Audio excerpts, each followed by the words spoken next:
जाए महंगाई राजा खर्चा कैसे चलाई।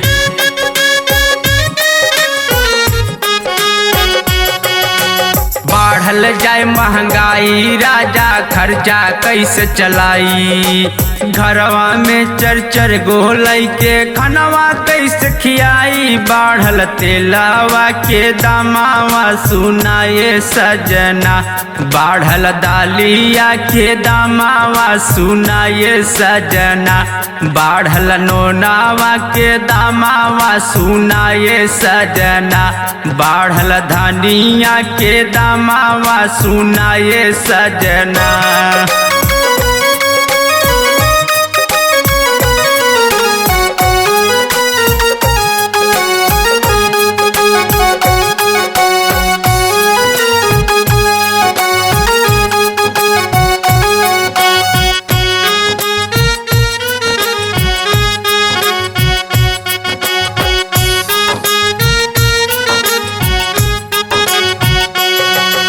रेट बढ़ल गैस कसैया चूल्हा कैसे जराई।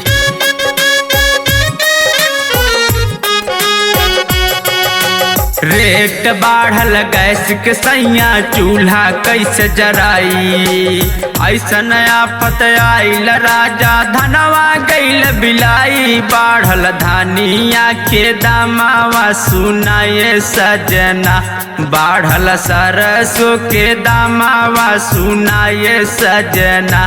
बढ़ल तेलावा के दामावा सुनाए सजना।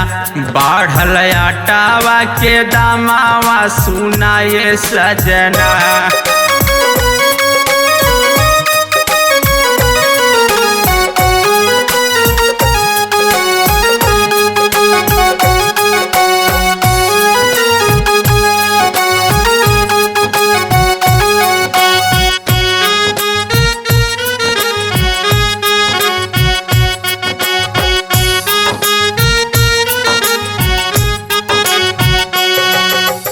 बाबूजी के नौकरी छूटल घरवा बैठ खियाई।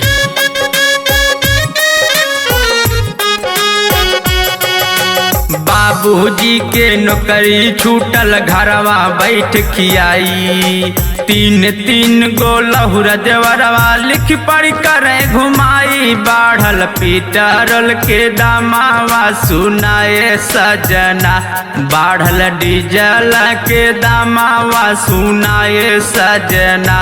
बढ़ल आलूआ के दामावा सुनाए सजना। बढ़ल नेनुआ के दामावा सुनाए सजना।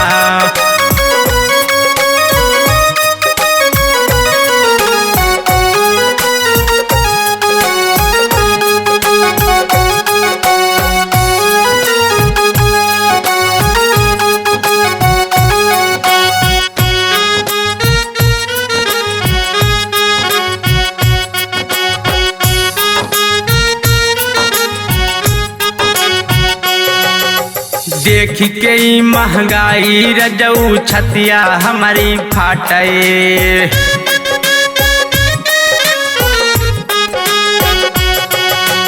देख के महंगाई रजऊ छतिया हमारी फाटे।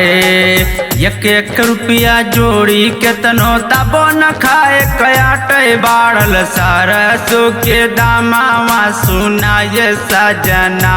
बढ़ल तेलावा के दामावा सुनाए सजना।